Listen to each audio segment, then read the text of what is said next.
epidemic or a pandemic, when there is no vaccine, when there's a population of people who get infected and they pass it back and forth, that is what allows new variants to develop.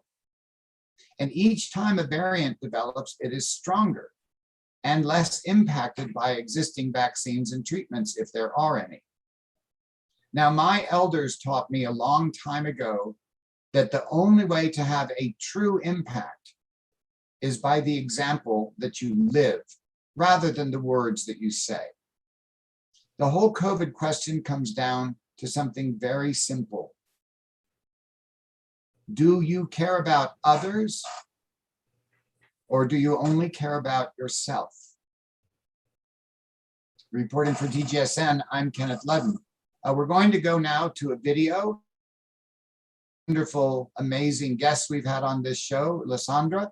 Enjoy this, and we'll return to Nadine at the other side of this video.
Yeah.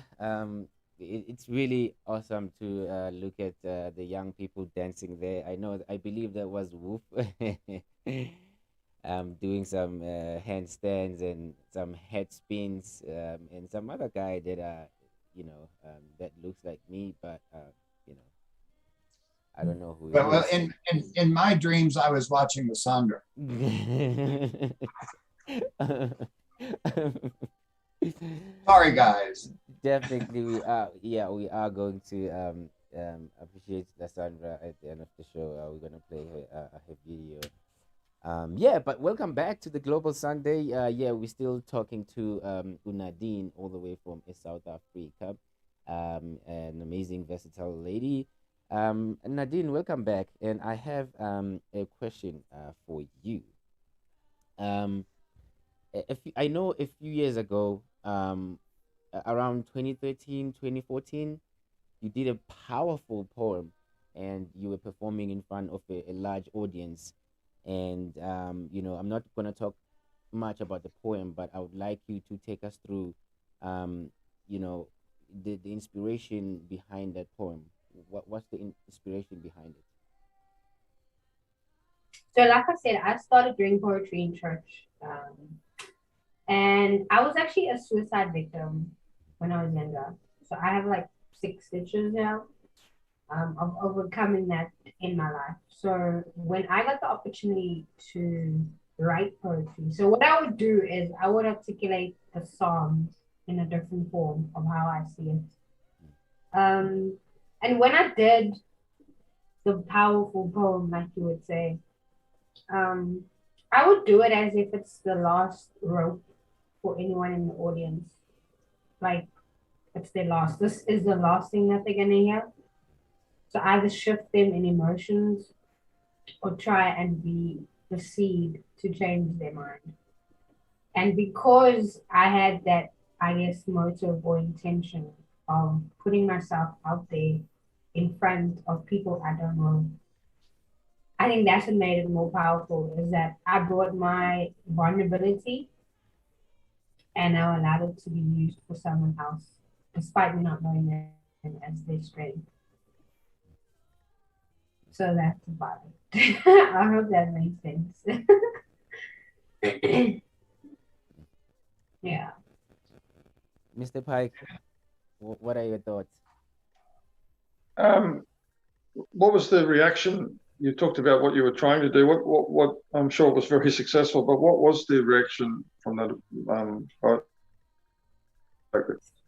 So I will get a lot of people back then. It was BBM in South Africa and Mix It. I don't know if you guys know these social platforms and messages. People would literally come to me and say, Nadine, thank you so much for that. Because remember, when I did my poetry, it was on a Sunday. Ironically, I'm speaking on Global Sunday issues. But that motivating me, or for just putting the reality of what I'm going through, that I won't stay there. And things will get better eventually. So, yeah, I think it's not easy. I think you guys all performances. I think it's not easy putting yourself on stage, expecting a good feedback. And then some of them are like, oh, that was whack. But then when you actually put yourself out there and people are like, you were so in line with what you were doing, and I'm grateful for that, it makes you being vulnerable worth it at the end of the day. Because at the end of the day, I still had my own stuff to face as a human, you know? They say that everybody tries to be heroes. They try to be superheroes. I mean, just from your work in marketing and public relations, how you clean up your act, you put it into best light. There was one time that something very tragic happened to me. It involved my children. It actually happened to my children, but it was like it happened to me. And I don't want to embarrass them and talk about that, but it was a very, very hard thing. And I didn't want to talk about it. And somebody said to me, and pardon my language, they said, who the hell are you? It's the thing that might save somebody else's life. When we talk about our troubles, when we talk about not just what we did, but how it felt and what we had to overcome, that's an owner's manual for a life in turmoil for anybody who hears it. And so I think it is brilliant that you did that. And I think that those 6-stitch trophies that you have from your survival are something that you should hold with great respect and appreciation. And I'm so glad that you decided to share that vulnerability and what you found in yourself to meet that vulnerability, the strength you didn't know you had that got you through it. That's what it's about. It's not about pretending that everything's perfect. It's about telling the truth and what it is as a human being to live through that. So I respect you greatly for that. Yeah, it's not easy. It's not easy because you actually empowering someone else to use that as ammunition, to maybe blackmail you, to remind you, to shame you. And then despite that, you still put it out there, hoping that just that one person can relate and know that it's gonna be better. It's gonna get better. It's not gonna be probably the way I want it to get better, but I know that one distinct thing that is gonna get better for me. You know? The pike. David, I believe you're up. I am up. I had a coffee. Yes. That's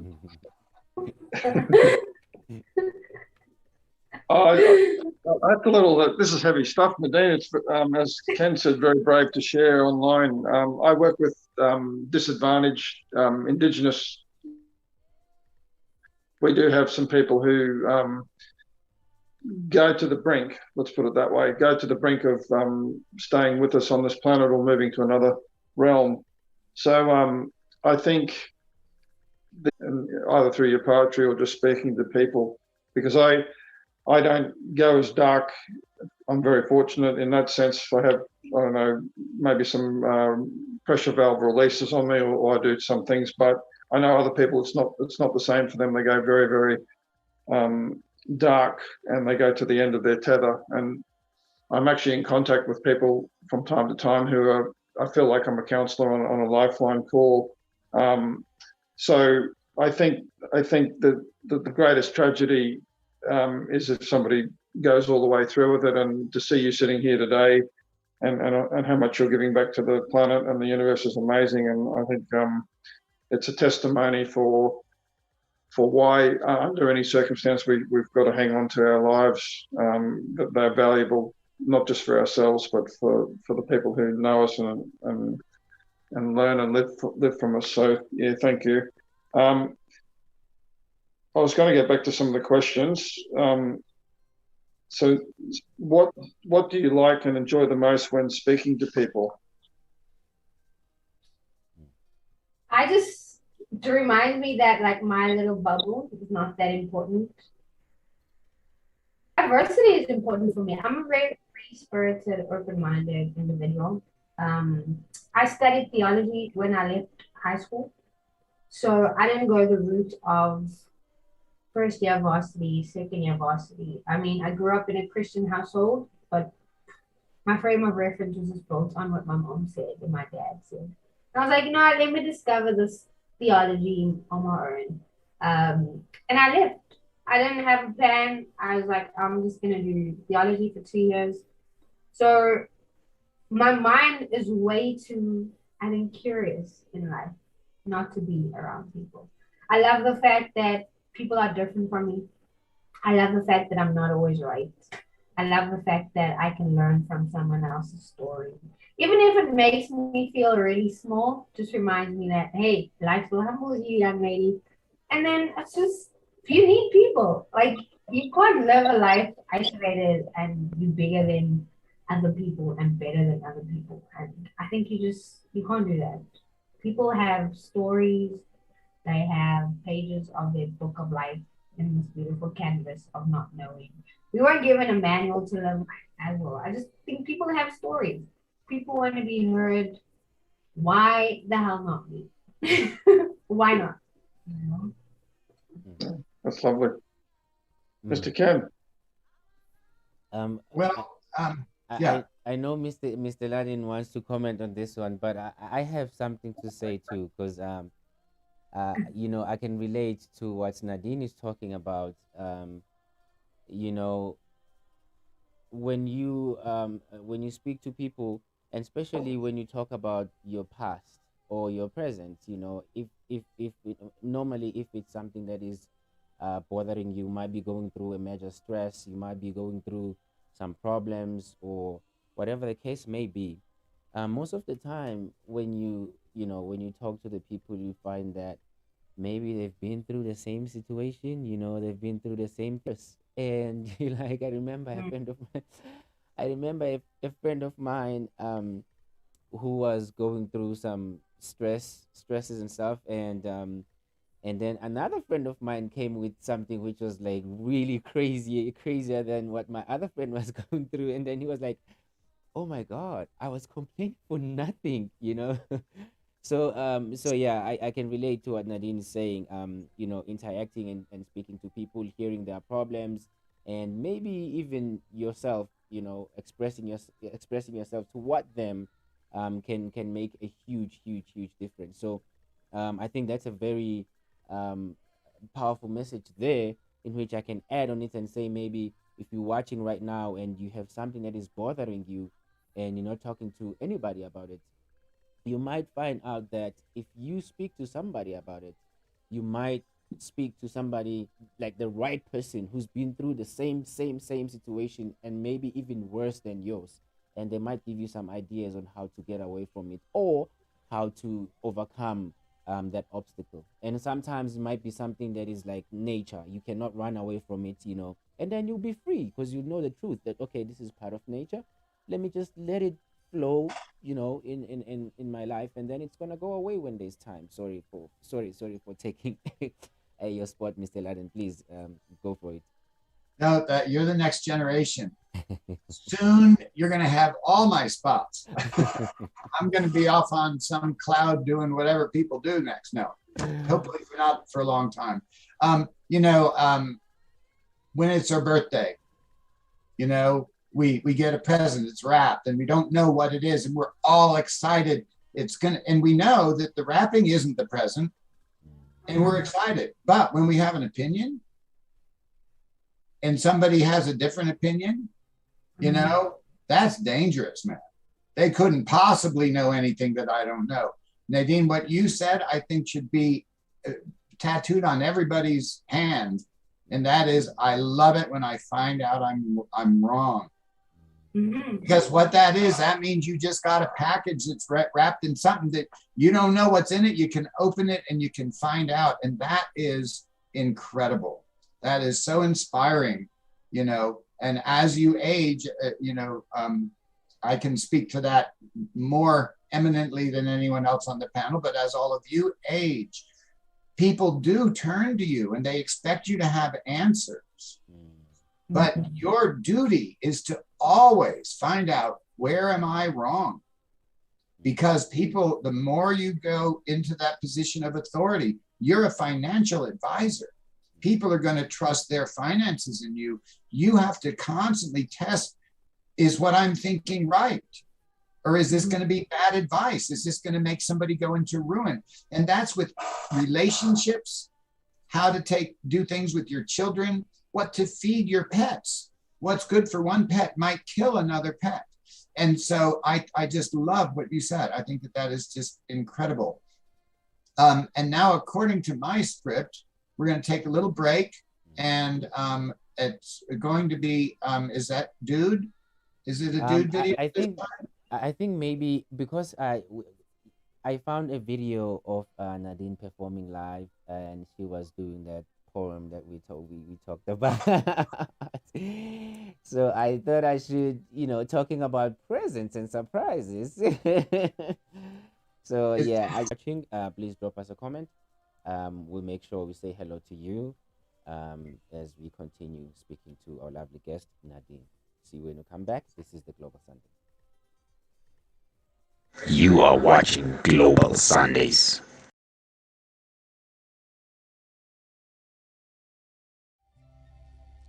Ascribe to the Lord, O sons of the Mighty One. Ascribe to the Lord glory and strength. Give to the Lord the glory due to his name. Worship the Lord in the beauty of holiness, or the holiness array. The voice of the Lord is upon the waters. The glory of the Lord thunders upon the great waters. And when we think about it, that the waters is never separated from the very atonement of Jesus. The atonement where the resurrection certified my future. The atonement where the exchange for his blood gave me the exchange of eternal life. The voice of the Lord is powerful. The voice of the Lord is full of majesty. And with his majesty comes the label of resurrection. And through the birth of salvation, we get to exercise the function through humanity. He makes me skip like a calf in the circumstances that I face. The voice of the Lord splits and flashes like the forked lightning. The voice of the Lord makes the wilderness tremble and gives leeway as a certified certificate of my terms and condition of my inheritance. And I practice it by giving birth to the greatness that's inside of me. The Lord sat as a king over the deluge, and the Lord sits as the king not only for now, not only for later, not for the next year, but forever. I am yet to find the calendar for eternity. I am yet to find my future be relocated with the numbers of man. The Lord will give unyieldingly and impenetrably strength to his people. The Lord will bless his people with peace, and peace will be our everlasting crown.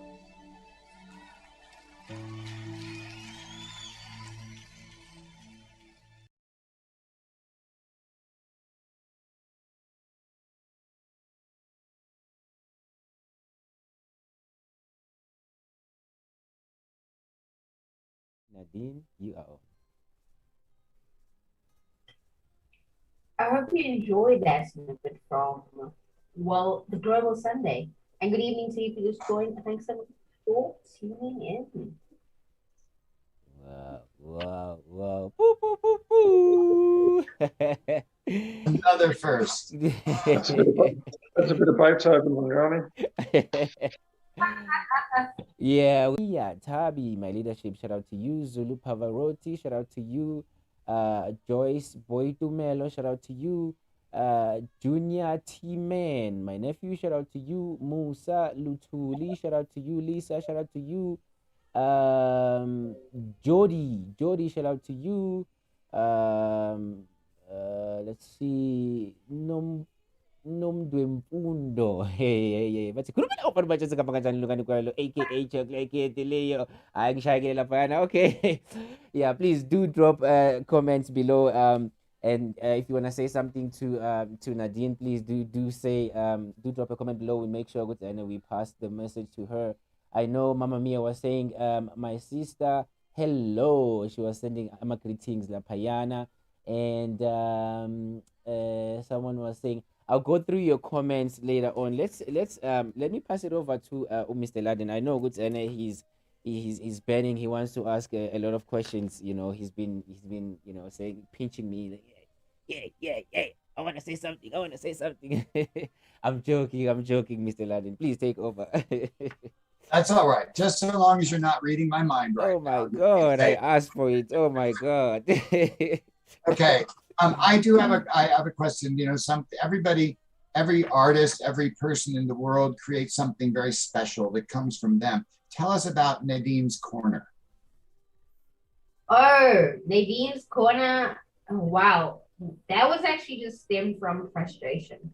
So frustration and pioneering, those two combos. The reason is we have I'm actually going to name drop. Is that fine? So we have media entities in South Africa called Trace, Channel O, Trace Africa, CakeNet, Via. And I really wanted to be a presenter. I sent in my whole media portfolio. I sent in my snippets, and all I got was, we regret to inform you. Yeah. Right? And I was like, okay. In the industry in PE, you need to know someone in there, or you need to do something that's not kosher to get in there. Okay. So what I decided was, well, I'm gonna invest in my own platform, and I have really good networking. So I started every Thursday on Instagram, Nadine Corner, and that's where I interview celebrities. I interview celebrities in the music industry, particularly, as well as upcoming artists. And some of them are actually at their home where I record them, or some of them are via Instagram because of COVID. And it's gotten traction, it's gotten some offers, and I'm like, at this stage, I really don't want any offers right now.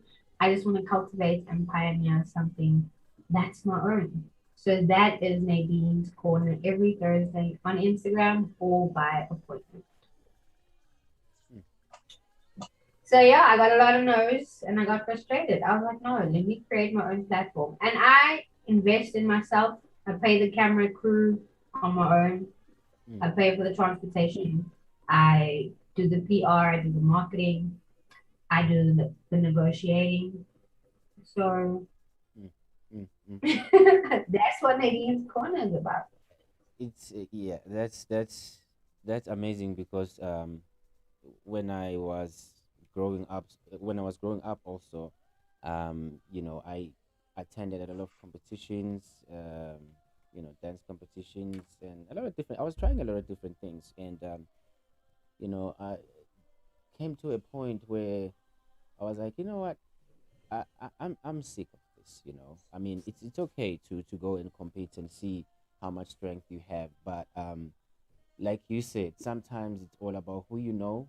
You know, you can do your best performance, but as long as the judges already picked up whoever that they were told to pick up, you can break your leg or break a leg, you still cannot make it, and that's very hard for somebody who's talented and somebody that knows that I know my talent is good.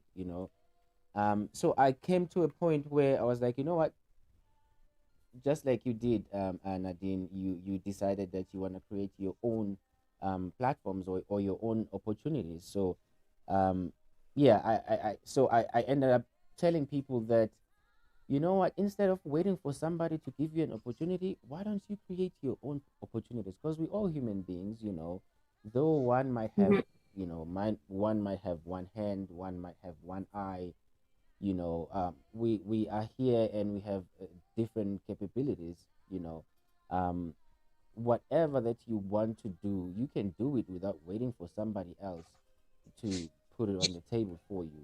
So I learned how to do things on my own without waiting for somebody else to give me a platform or an opportunity. I'm not saying those who gave me opportunities before, um, it doesn't count. It does count, but most of the time, it's about who you are. I remember I was in Dance Africa. I made it through to top 10. Um, Channel O, you spoke about that too. Um, I mean, I did very well. I did very well, but it looked like they already made that decision who they're gonna take, and that's what's up. So yeah, I mean, I can relate to that too. So I thought I should add my experience too. So yeah, if you're watching out there, I always want to um refer to a person who's watching at home, because I know how it is to sit out there and have no direction and be like, okay, how did they get to where they are right now? But if you are watching right now at home and you're just waiting for the right time, you're waiting for those application forms to be opened, or that call or that competition, you are wasting your time. Create your own opportunities, create your own platforms. I'm just gonna stop there before they call me talk too much, but I'm gonna pass it over to Mr. Pie. Yeah. Well, very deep and meaningful today. This is this is all in depth, but good advice, Mr. Lingani. Um, I've heard that said before. You make your opportunities. There is a bit of luck though, and I think luck could be either destiny or it could be luck, if you know what I mean. But I've got a question for you, Nadine. Back to you. A flexible person is never bent out of shape. What do these words mean to you? Ooh, that is my ethos in life, man. That's like my trademark. If you want to put something on my coffin, one cremated jar, that's what you put. Them has never been. Basically, that's what my at theology. I'm gonna mention his name. I was complaining, man. I was over theology. I was over trying to understand the difference between faith and hope and whatever. And how does that relate to the average person that's non-believer, that's an atheist, or a universal believer or believes in apologetics, you know? And he said, he looked me in the eye and he took my hand and he's like, Nadine, a flexible person is never been out of shape. Meaning that there's always an opportunity to be relevant. There's always an opportunity to be teachable. There's always an opportunity to learn something that you've never learned. And there's always an opportunity to reset something you've always done the way you've done it for 20, 40, 10 years. So that's what the ethos encompasses. That's my ending line from every show. A flexible person is never bent out of shape. So there's no excuse to not learn. There's no excuse to say, I can't do this. There's no excuse to be irrelevant, where you can definitely be relevant, especially with the search engine called Google. Like, there's actually no excuse, guys. Like, a flexible person is never bent out of shape. That is my ethos. I promise you. There's some listeners on air and on the show, they WhatsApp that into studio. They're like, flexible person has never been out of shape. They're like, they finished the show off. Like, that's the one thing. If ever you want to associate Nadine with anything, associate me with that in life. A flexible person is never been out of shape. Wow. That's what it is. You've sold us all. I'm getting t-shirts. I'm going to get a t-shirt from now. Whose copyright is it? Okay, I'm gonna have to pass this over to Mr. Laden. I know Mr. Laden is a ballet instructor, so he knows a lot about flexibility, and he can make I mean he can make very good examples there, and I know he can add valid points from what you just spoke about, Nadine. Mr. Laden, I'll just toss this one to you. Okay, well,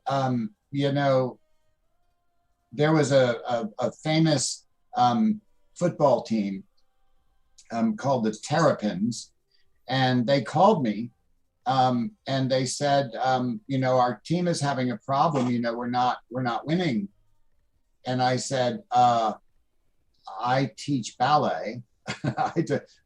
And he said, no, but that's why I'm calling you. And I said, well, what's the problem? And he said, well, we had this coach for the last 5 years and had everybody bodybuilding and bench pressing and everything. And now the guys can't bend. And all the person has to do is just like lift up their ankle and their whole body flips over and gets them out of the way. And he said, we are losing because we're not flexible. And I'm like, okay, well, I said, first of all, it's a different mentality. And if they've been through 5-10 years of thinking that muscle bulk is the answer, it's going to really challenge their thinking. And I said, I don't want to upset the team, and there's probably going to be a transition period that until they can do things a new way. And he said, no, come up. It only can tell it to flex, and then it can say nothing. And so if you have a muscle that's flexed and then it gets nothing, if gravity pulls it down, it'll come down. But if gravity doesn't pull it down, nothing, it'll stay flexed the whole time. And so what you have to do is you have to let go of holding on, which sounds simple, but it's really hard to do. It's like those people, that would much rather be right than be happy. They will hold on to their side of an argument forever because they are right, and their life is miserable. Let it go. Who cares? You know what I mean? Like the things that you're upset about today, in 25 years, you're not even going to remember them. And the person that is haunting you and that you're giving them all that rent-free space in your brain, you're not even going to remember who that was or what it was about. So why are you ruining it now? And so flexibility is not about something you do. It's about all those other things you don't do. Just don't do it. And then choose what you're gonna do. Just the brain can only tell the muscles to do something. So figure out what you're going to do. I hate in politics when people don't stand for anything. They just stand against things. Or they just stand in fear of what might happen, but they're not for anything. Be for something. Be for something. Give yourself to it. There is no satisfaction in life better than fulfilling an intention to do something and doing it, particularly and only when it helps another person. Aiming to do something for yourself does not feel as good nearly as doing something successfully for another person. So in terms of flexibility, yeah, let go. You know, I think it's amazing that it comes around to this. But now, Ngana, you did toss it to me, but you, in your slot, you had a little assignment there. So I'm not going to ask your question for you. I'm going to toss it back to you to ask the next question. Mr. Pike, please take the next question. It's too hard for me in this house, so I'm just digesting what you guys just shared with me. Question number 9. I think it's question number 9. Yeah. Right, here we go. Did you? Sorry, not did you? You did. Different language. Things are upside down in Australia. You did a competition. You did a competition called I Perform, EYE Perform, and you made it to the top 10. Now, how was the experience since it was during COVID-19, and what did you learn from this experience? Oh, I made it to the top 10, but I came third in the Eastern Cape. So I was number 3 in the Eastern Cape. So what I learned was, well, someone sent me this link and they're like, "Man, just do a video and send a 2-minute clip and you just doing your intro." I don't know where this link is going to. I didn't know I Perform even existed in PE. It was a shocker for me. And we had to go and record at the studio. And then voting had to happen where you asked people to vote for you. And then they voted me in. Thank you, Eastern Cape, to number 3. And the competition was singers, musicians, artists, rappers, and funny enough, people like presenting. So TV presenting clips. And presenting came third. And I won 3rd place. And I won a voucher at a... It was definitely just by chance. Like, it wasn't even planned. Someone sent me this link and said, record a WhatsApp. It was literally a WhatsApp video. It wasn't even something decent. It was me standing against the blue wall doing a 2-minute clip. And I sent it to this link only to find out that it's a virtual I Perform competition. So there's nothing deep to that. It was literally, I guess, luck, grace, and timing. That was it. So I came third. So thank you, Eastern Cape, for voting. I appreciate it. Mr. Ladin, I think you're next. It is me, yes. I'm in the honeymoon today. All right. We'll pour some ice water on you later and make you snap out of it. All right. So, when you put yourself out there, it has all sorts of consequences that you can't anticipate. Like you put in your video, you didn't even realize it was a competition. And when I answer my phone, if I answer my phone, I don't say anything. And if they don't tell me what they're talking about, I will say, "What is the purpose of this call, please?" before I even say who I am. So I'm glad there's another one of me out there. What is this about? But congratulations on that. I think that there's a certain kind of easy presence about you that would cut through the videos. So, I mean, it does here, we've never been in the same room together, and yet your presence is very palpable. So I'm sure that has a lot to do with just why they noticed your video out of all the ones that were sent in. It's going to stand out, and this is something that's just a fact. Certain people sort of have what we call the it factor. And so, yeah, it can get you into all kinds of trouble. I was in the grocery store once, and this woman came up and said, "Ken," and I'm like, "Yes." And she just stood there and looked at me, and she said, "Don't you know who I am?" And I said, "I'm sorry, I don't recognize you." And she got so angry. I had been performing as Romeo in the ballet Romeo and Juliet for the last 3 weeks, 9 performances a week. Apparently, she had bought a ticket to every single show. She sat in the same place, and she swore that I was looking right at her and that she was my Juliet. And I said, "Ma'am, I'm sorry, I don't know you." And she said, "You look right at me." And I said, "When I'm on the stage, I've got like car headlights in my eyes. I can't see anything." Oh, she got so angry, and they had to drag her out with security. She was going to try to hurt me. So you never know what you're applying for and what contest you're winning. I won that woman's heart, never even saw her. But anyway, I guess that just comes from my magnetism. Question. Now, I want to a little bit. That poem. I know that's a very vulnerable moment, and it is so much what you are, who you are, what you do for people. We know that you wrote a poem. We know you performed it. But when you're at that place, that it's hard to choose to go on living. Okay, at that moment, nothing you're doing is working. Everything promises a future of failure in your mind. What did you do? How is it that you survived that moment even to write the poem? If you don't mind talking about that, because the people out there that are in that spot right now, they're the people that we can actually do something immediately to help.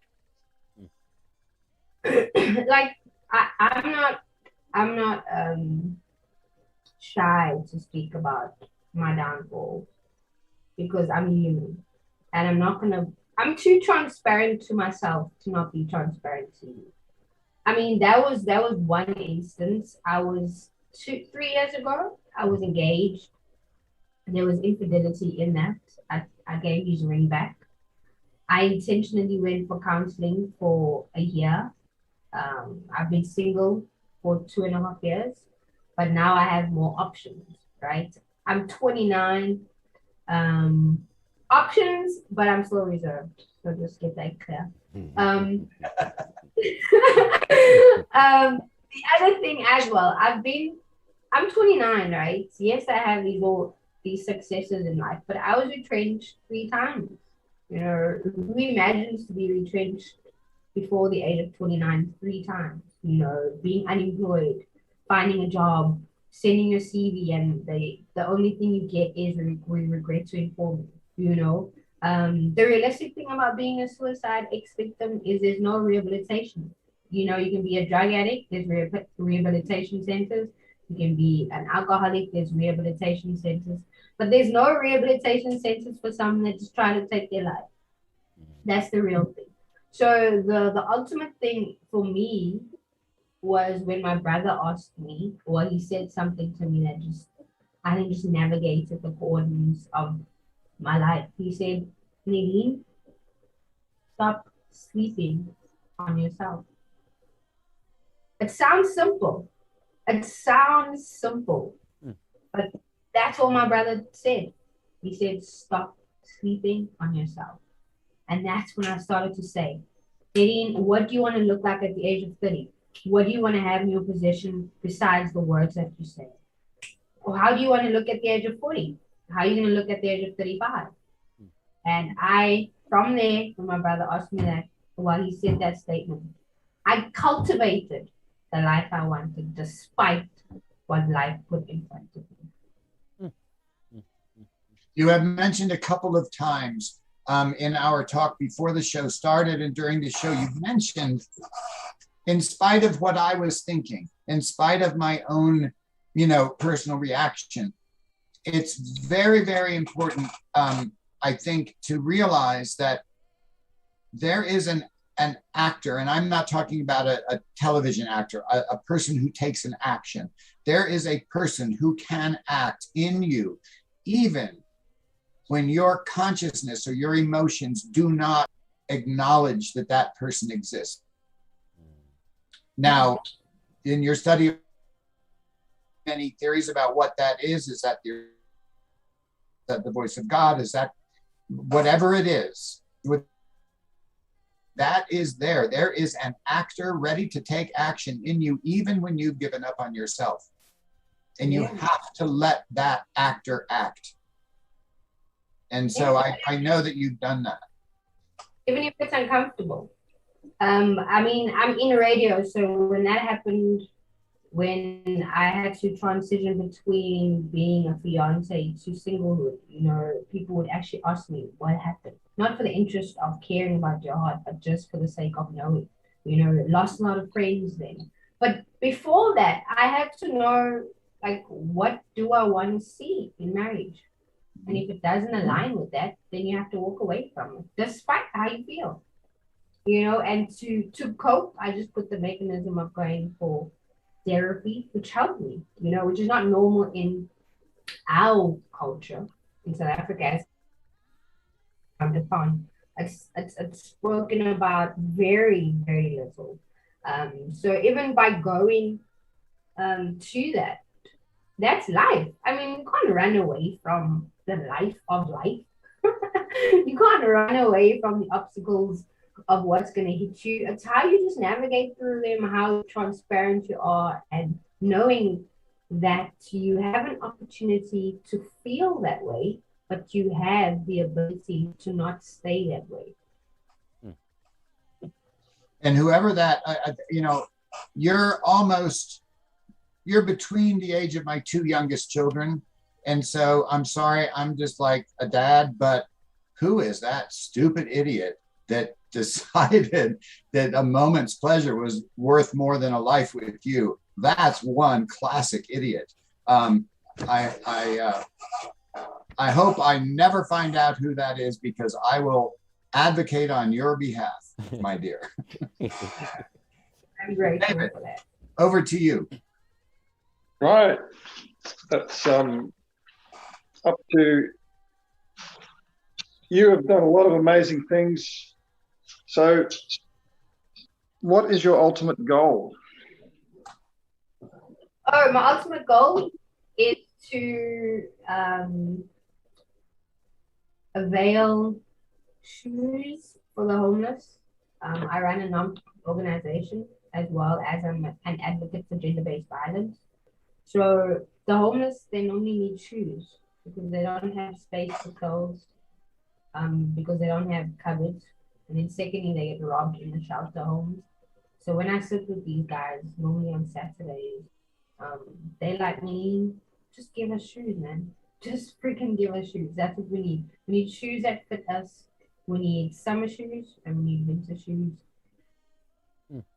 Yes, so I make beard oil and I sell it. So ultimately, the goal is to consult people in media, financial industry, project management, but run my beard oil company in hopes of employing about 100 people. And yeah, give my processes most of my money to the homeless for shoes, and run a beard oil business where I cultivate my own ingredients, have a manufacturing company to employ 100 people and distribute globally and nationwide. Wow. Well, when you touch the part of homeless people, it really, I mean, a lot of things that you spoke about, they relate to me a lot. I don't know if part of it's because you grew up in South Africa and I also grew up in South Africa, maybe, I don't know, but yeah, I can relate. And when you talk about homeless people, you know, I spent a lot of my times when I was growing up with homeless people, and there are these amazing people that just requires support and trust. Mm-hmm. You know, most of us when we walk by the street and we see a homeless person, we see a person who is in need of something and who can just do anything, you know, to, even if it means they should steal, they would steal to get food, or they would just, you know, do whatever, you know, to get something to eat, in which it's not the truth. You know, it's not the truth.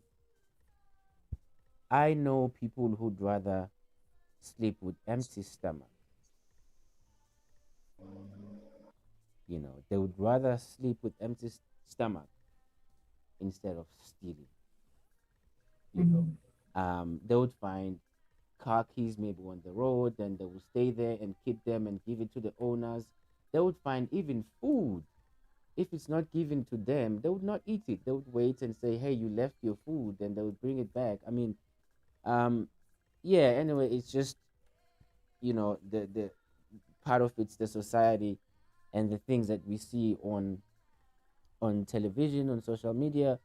It gets into our minds too much, and we just think that's how life is, but it's not how life is. You know, I always say, if you want to confirm something, be part of it, experience it, and then you go and talk about it to somebody else. Don't just look at something from a distance and be like, "Oh, you know, I heard from Nadine.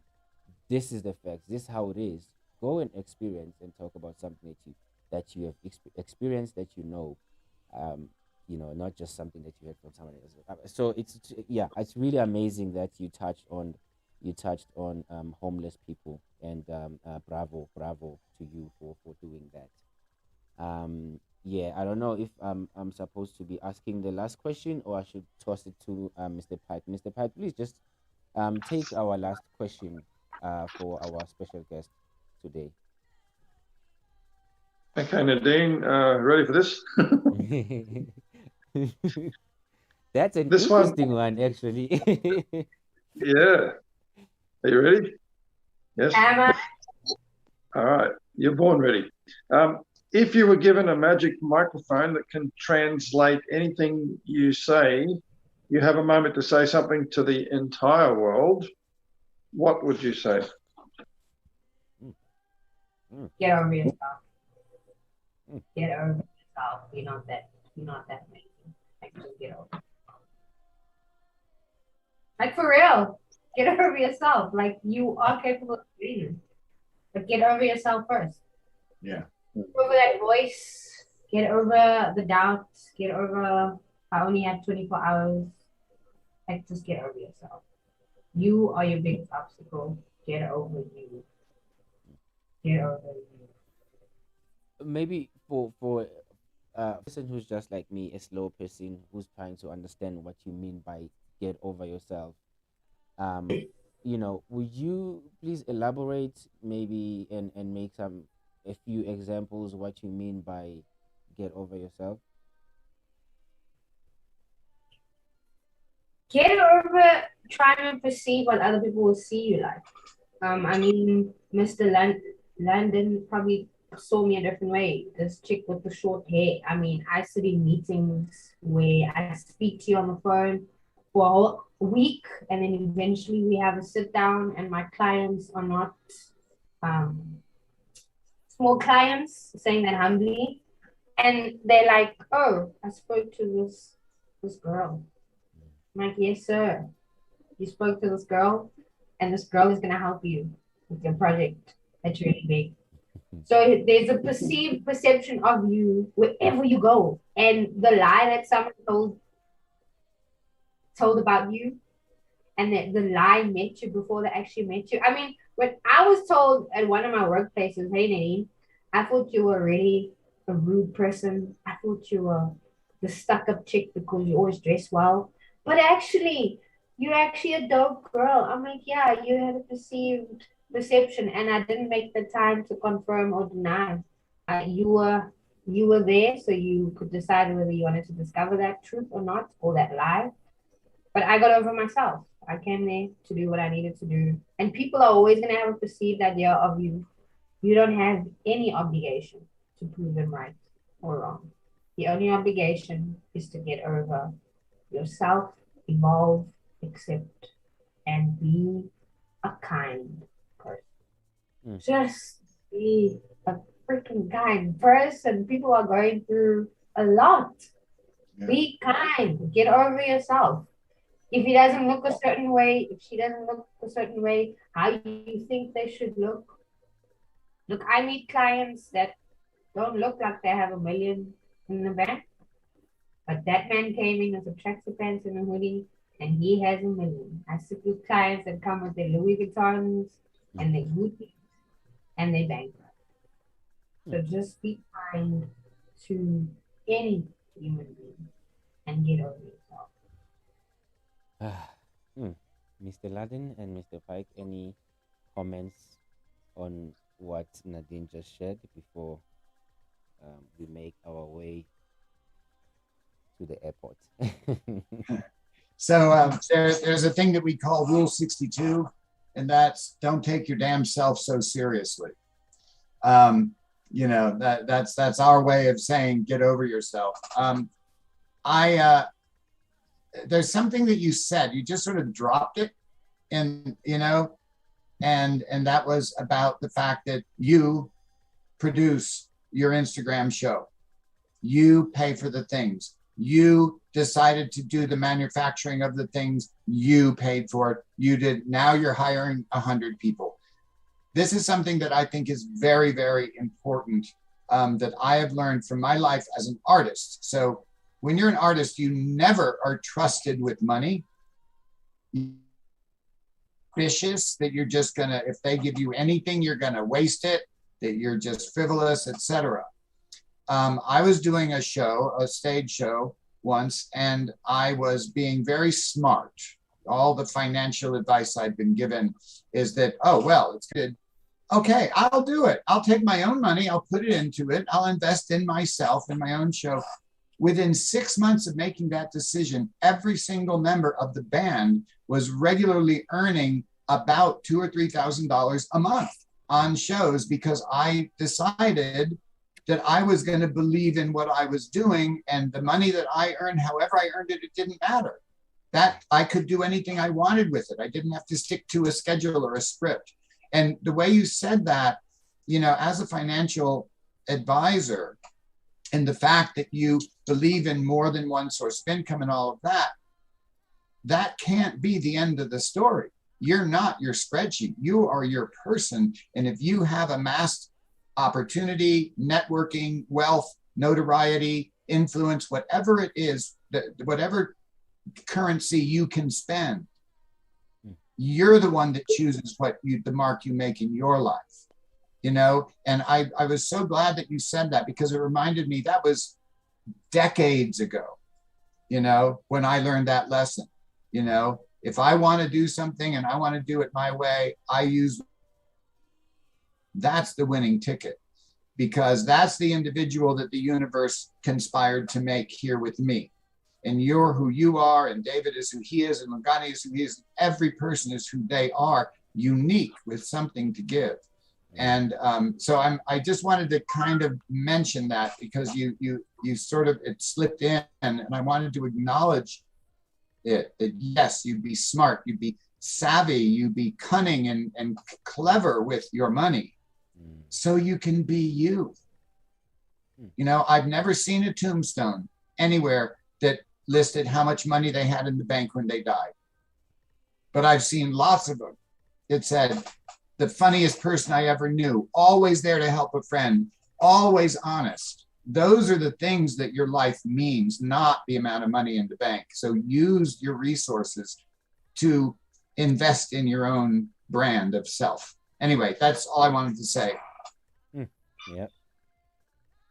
Mr. Pike, anything Yeah, I you think want to say before we take off? yes. when you said be yourself, get over yourself, sorry, not be yourself, get over yourself.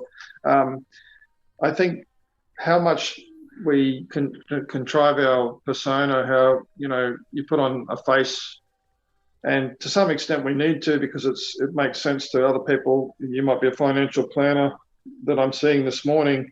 I suppose unconsciously it's Nadine that we're talking to, but it's also Nadine with wearing that hat, the financial planner, or then you're in the radio studio, it's Nadine the radio presenter, or it's Nadine the poet on stage.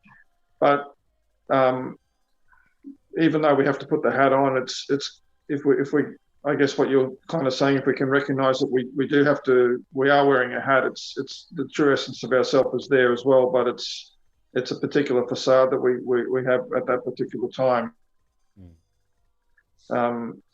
Talking with your poetry, then you are Nadine the poet, I guess, or Nadine, the influencer, etc. So, but I think some people get caught up in the fantasy facade and persona that they must, and then they carry that on into stereotyping. Well, men, yes, I'll pick on them. I know a couple of advocates that are very they carry on with this persona that they have in this office, this regal, pompous attitude that they'll bring it to the table at home and to their family life and everything, and it's, in a way, it's not the real them. So I think your point, get over yourself, resonated. The fact that I think we have to be aware that we're David the musician, or David the teacher, or Nadine the radio presenter in that moment, but it's not us in our totality. That's what I was thinking. Wow. Yeah, I'm still the chick that washes dishes at home. I'm still the one that gets shouted by a grandmother. Family doesn't care. Like, you can do a whole show with the famous celebrity. When you come home, like, you get asked, give the dogs food, wash the dishes. That's not a facade. That is life. So, and I'm fine with that. I'm fine with that. Yeah.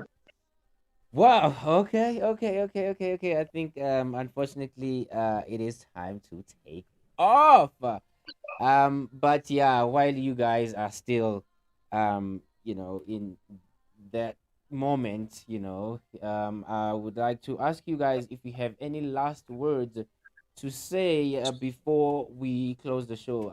I know Mr. Pike I'm taking your spot right now. I know you're supposed to be closing the show today, but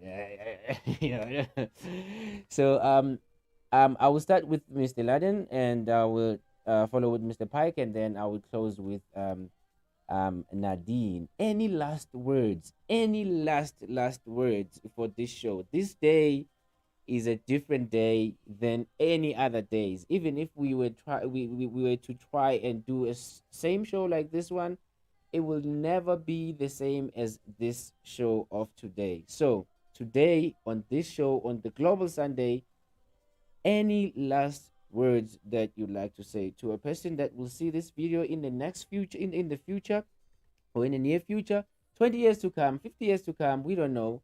Maybe the CEO of YouTube might get drunk and just decide to shut down the company.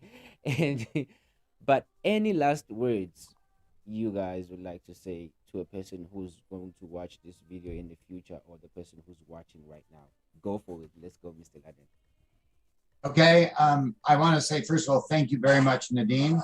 Thank you for being so forthcoming and so consciously mindful every moment, keeping up with the conversation. I'm not saying that I expected you didn't. What I liked was the fact that you were there, like, you know what I mean? Like, there are people, you interview celebrities on your own Instagram show, and it's always wonderful when somebody actually shows up and is present and just goes with it, because that's when the real stuff happens. So thank you for that, Nadine.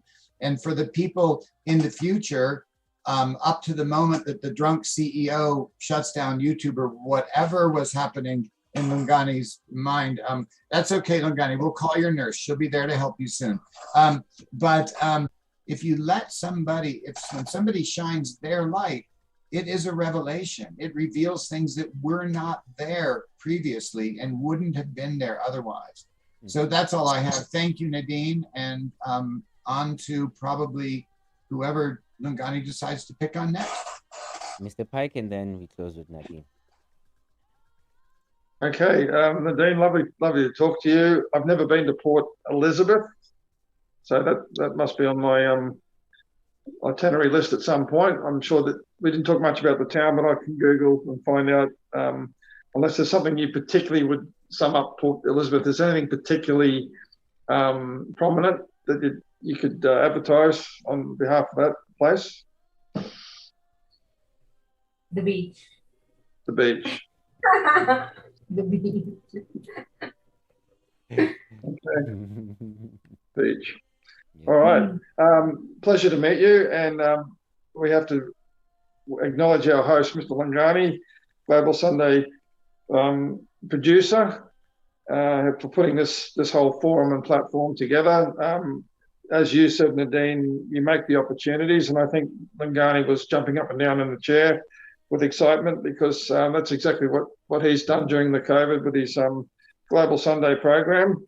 And it's through this platform that people like me that live in a remote part of the corner of the planet, we get to meet fresh new people that are inspiring. So we thank you for that. And we thank Mr. Lungani for inviting us to be on the panel. We thank our wonderful guests who tune in and support us just by being there.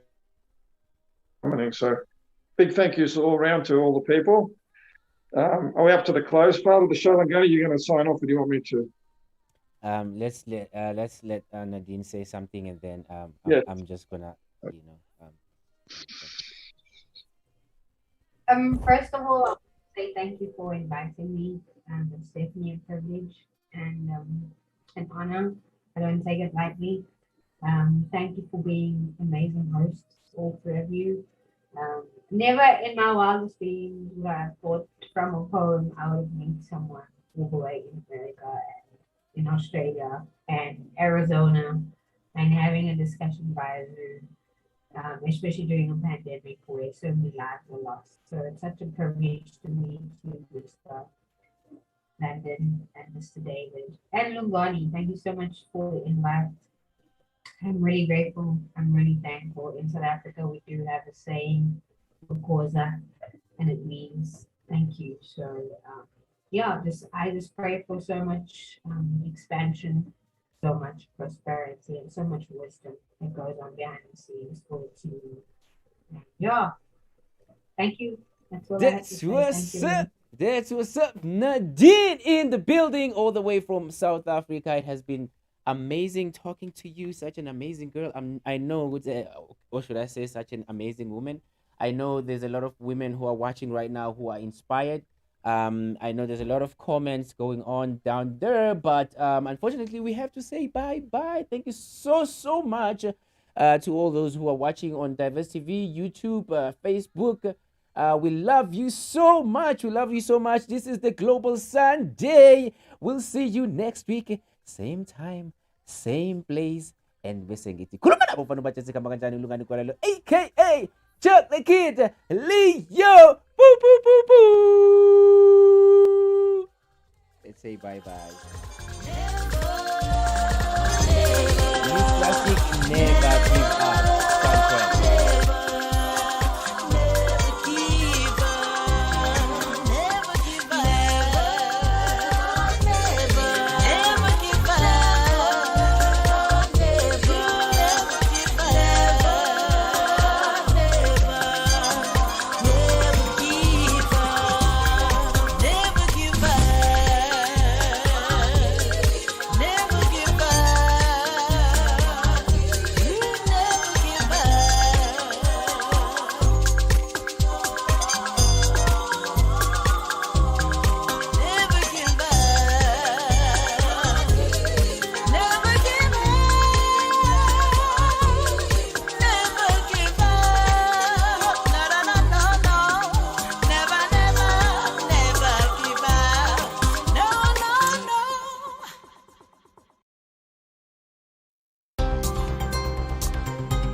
never, never, never, never, never, never, never give up.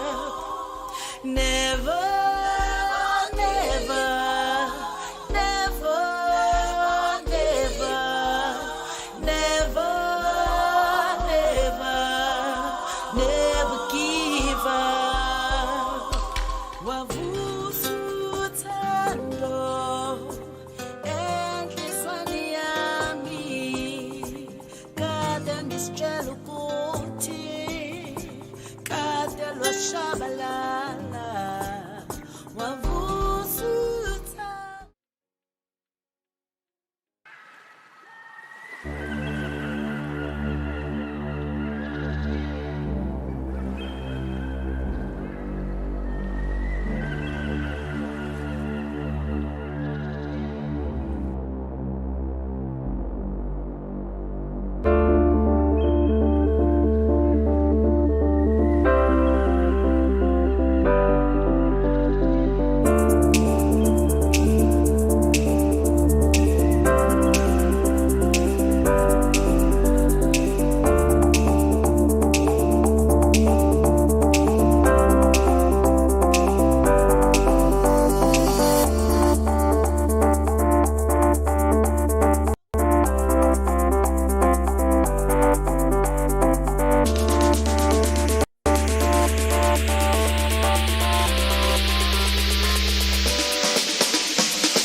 You are watching Global Sundays.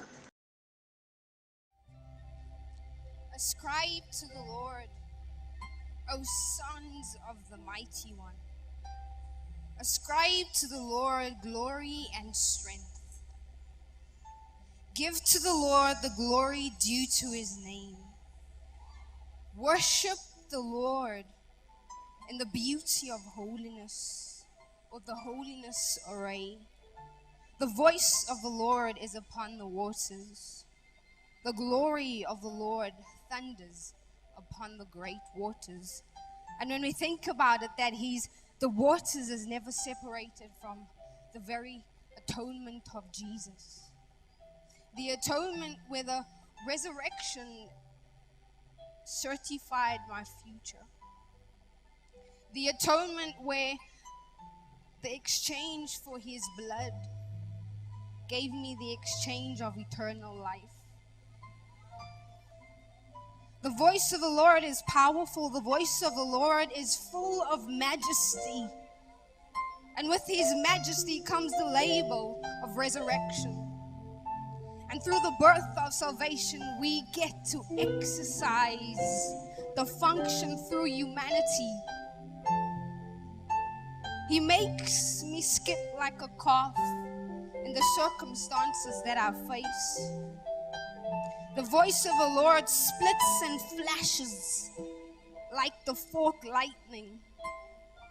The voice of the Lord makes the wilderness tremble and gives leeway as a certified certificate of my terms and condition of my inheritance.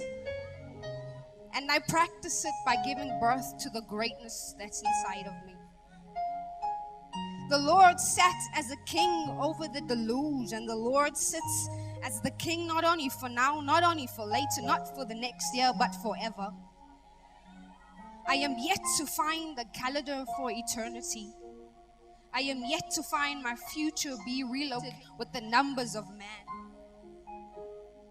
The Lord will give unyieldingly and impenetrably strength to his people. The Lord will bless his people with peace, and peace will be our everlasting crown.